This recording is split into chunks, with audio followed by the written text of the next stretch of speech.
Trump aides predicting brutal September.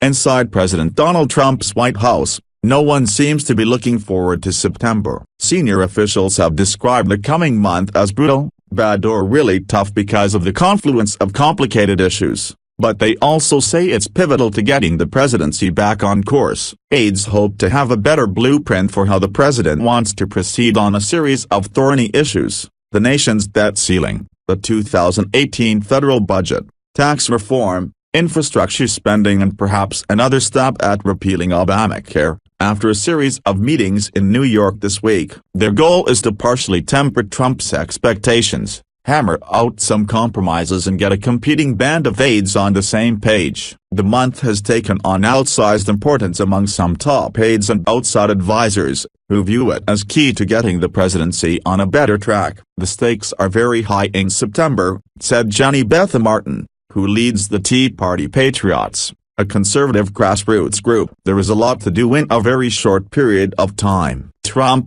who is impatient, wants it all done immediately, said people close to the president, and he has ratcheted up pressure on aides in recent weeks, even though he doesn't always engage with the substance of issues. What makes the month harder is many of the fights are in Congress, where the president and his team have little control. The president has made clear his commitment to getting healthcare, tax reform, and infrastructure passed in Congress. There shouldn't have to be a choice, said Kelly Love, a White House spokeswoman. Trump's aides have prepared lengthy memos and presentations on the legislative calendar for Trump in New York and Washington next week to see how he wants to handle the policy debates. The fights come as White House aides expect investigations into Russian collusion to heat up and amid a newly rocky relationship with Senate Majority Leader Mitch McConnell following a series of critical tweets and comments from Trump during his Bedminster retreat last week.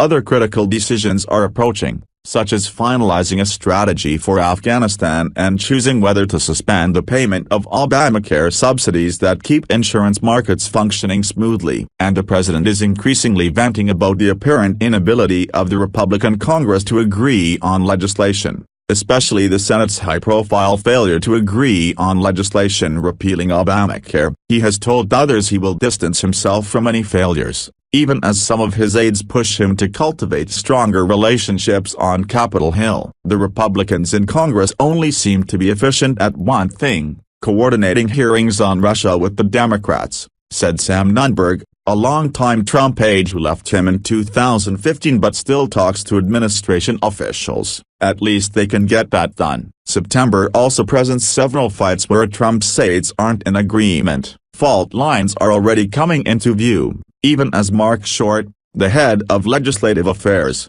is trying to get everyone on the same page ahead of the Trump Tower meetings. Several administration officials said a successful September for many in the administration would include keeping the government open, passing a budget without too much of a showdown, securing some money for the long-promised border wall and beginning talks on tax reform, officials said, while continuing to work on the healthcare issue. But other Trump aides have loftier expectations. For some, such as strategist Steve Bannon and his allies, securing money for the wall is a fight worth having. Office of Management and Budget Director Mick Mulvaney would like spending cuts as part of raising the debt ceiling, but it remains unclear how hard he would be willing to battle for it. Short is pushing to handle many of the budget issues quickly and try to move quickly to tax reform, a strategy supported by Gary Cohn, the president's economic advisor, and Stephen Mnuchin, his Treasury Secretary. But advisors are still wrangling with the fine details of a tax plan. Bannon wants a higher tax on the wealthy, which could go nowhere,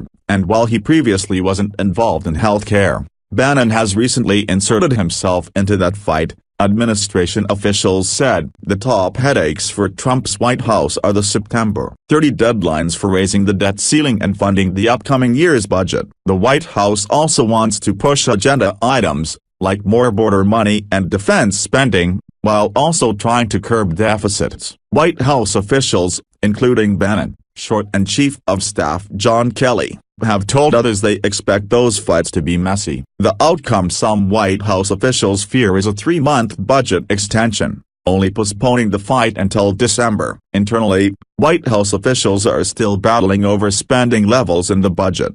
According to several administration officials, pressure is likely to rise from the conservative House Freedom Caucus for spending cuts for a budget and the debt ceiling, creating another clash with moderates like the one that tanked healthcare reform. Trump, aides said, is determined to get money for the wall and immigration measures, and he is likely to balk at any plan that doesn't give him a win on a signature campaign issue. Advisors are also deciding whether it makes sense to put considerable effort into reviving the healthcare fight immediately, as Trump wants to do, and whether to delay tax reform for a month or so while handling other issues, a move that would dismay important outside constituencies. Tax reform isn't going to come out as soon as we first wanted, said one senior administration official with direct knowledge of the negotiations. A number of senior officials would quietly prefer to leave healthcare alone after a bruising fight that climaxed in Trump's public clashes with McConnell. While some White House officials have worked quietly with governors on securing support for a state-based block grant plan, and others have worked with the Freedom Caucus on a repeal-only vote, there is little sign of momentum. Senior White House officials said Trump wants health care done quickly, even as many in the Senate would like to move on. The president, who is combative, doesn't like to be seen compromising, and often only focuses on an issue after he has lost and received the public sting. He thinks if we don't get health care done, we're losers, said one advisor who speaks to him often. On Friday, the House Freedom Caucus vowed to push a repeal-only bill, which quickly secured support from conservative groups like the Club for Growth. Martin, the head of Tea Party Patriots, said she delivered more than 1 million signatures to the White House calling for the repeal of Obamacare. A bill would likely fail in the Senate, though, and take valuable time from the White House, which needs legislative wins by the end of the year. The Club for Growth said it would score lawmakers on the vote, a move meant to threaten them. We hear about repealing Obamacare from the grassroots every day,